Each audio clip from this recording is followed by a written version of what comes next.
Hello, everybody. Scott Golden here with the WCW Saturday Night review series for the 20th of June, 1992. And if you're new here, we've got over 1,200 audios available on this channel. Also, if you're looking for life, relationship, business, or creativity coaching, including but not limited to ideas for pro wrestling and other sports, please feel free to reach out to our main channel, Golden Opportunities Coaching.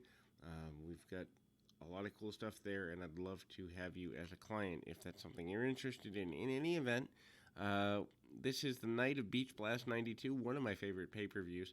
Johnny B. Bad is here. He is going to face off with Richard Morton. At this point, Morton is post his tag team run. Robert Gibson has left. Bad kind of takes his opponent down quite a bit here. Hangs on the hammerlock, hooklock type stuff. Also, this is a shortened show. Probably Braves baseball on a Saturday night, it would be my guess.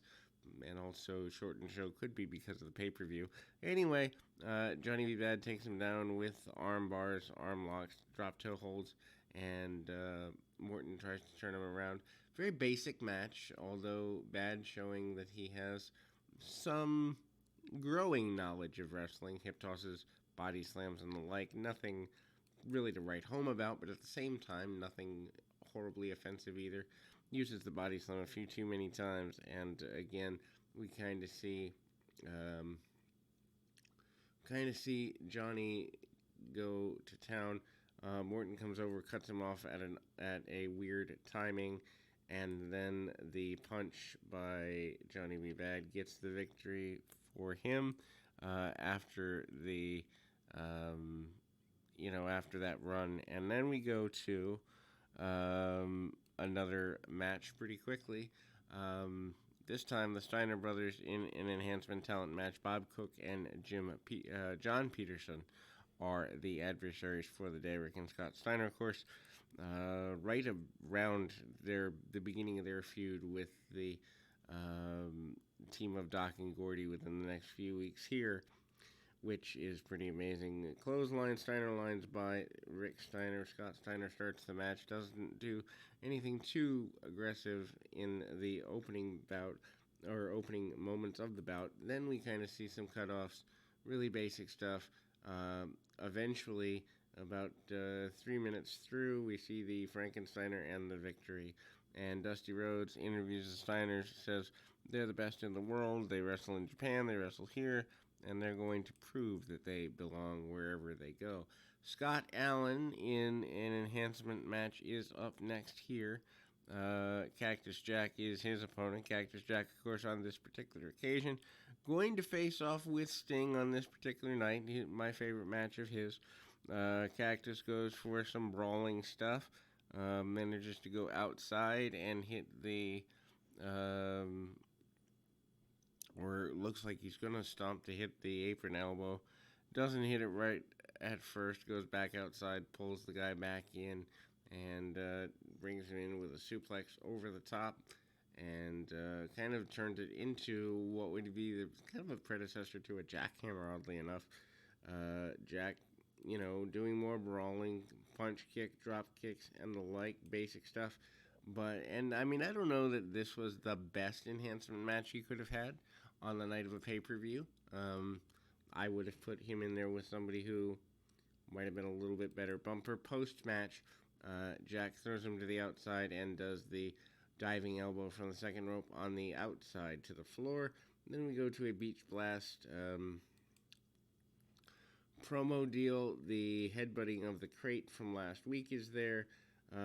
Sting says he's ready, although admits to being nervous about the Falls Count Anywhere match later in the night.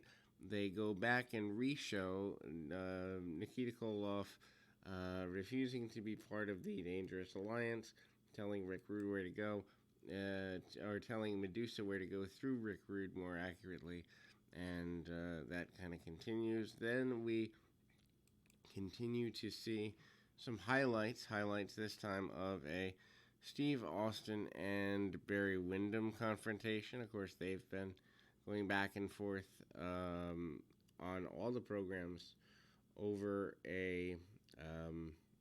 over the television championship. We kind of see that there, and obviously, the highlights of that match are pretty persistent because this is not worldwide and the match is clipped. I won't go through the blow by blow on that. I will eventually be doing worldwide as a series, so getting the full skinny on that match will eventually happen on the channel, so stay tuned for that. They are hyping the upcoming tag team championship tournament for quite a bit. And then we go to a promo after the tournament hype, which really is inconsequential. A couple of non-sequential, non-long meaning promos there. Anyway, Arn Anderson talks about having been a team player for a very long time, getting a hold of Sting in the Omni once and for all, even in a non-title match. He considers that to be a great opportunity for him. I did not realize that Greg Valentine lasted as long as he did here. I guess he almost lasted until 1993 begins, because he's here in June. I remember seeing him in August. I'm actually behind on recording because of work and trying to dig out from under some things and start some new initiatives. But anyway, the Z-Man Tom Zink and Greg Valentine is your... I don't know that that's maybe it is the main event. Yeah, it looks like it is the main event because I don't have notes of another major match here. So kind of a lackluster main event going into a pay-per-view. Zink stays around until sometime in 93, I believe. This match itself is decent, really basic, and Greg Valentine obviously kind of running him through. Of course, he ran across Zink in the WWF as well in 1987, so they have a multi-year relationship. Zink takes him down, armbar, hammerlock, and the like. Zink tries to go and gets a cross body along the way for a while. Also hits a nip up over the top and cross body from the second rope by Zink. Gets a near fall. Valentine, as he is wont to do, hits a drop toe hold and eventually goes to work on the leg, tries for the figure four. Zink kicks him off, doesn't get all he wants on that, and eventually Valentine, after taking a couple arm drags, goes into the steel post, shoulder first, and so we see the protecting of the shoulder. Zink takes him down, works over the arm for the next several minutes. Valentine comes back to his feet and hits a couple of hammer thrusts. Meanwhile, TaylorMade man Terry Taylor, who has been on and off teaming with Greg Valentine throughout 1992, is offering criticism of Zink and support of Valentine.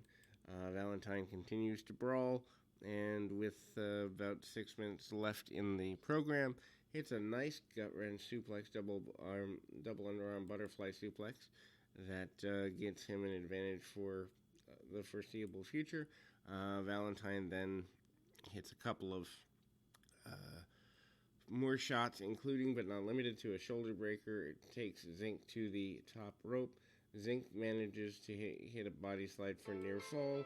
I'm going to grab my phone, and we will return in a couple of moments here.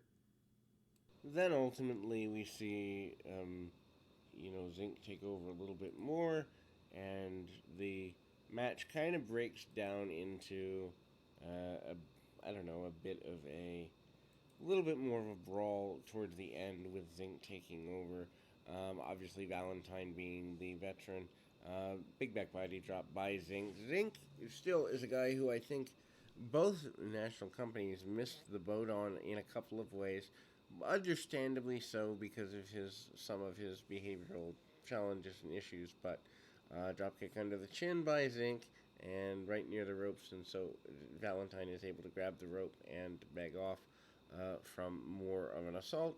Irish whip there, and a knee into the corner as Valentine makes his way out of the way of that. Valentine brings his man back into the ring, doesn't really get all he wants, but does see a weakness in the leg of Zink, hits him with a clubbing forearm, and then goes for a cover 1, 2, and 3. Surprisingly, based on that one miss, Greg Valentine gets a victory. So, in any event, that is this for that, and we'll be back with more right after this, including AEW Dynamite review tonight as well, as this is being recorded on a Wednesday.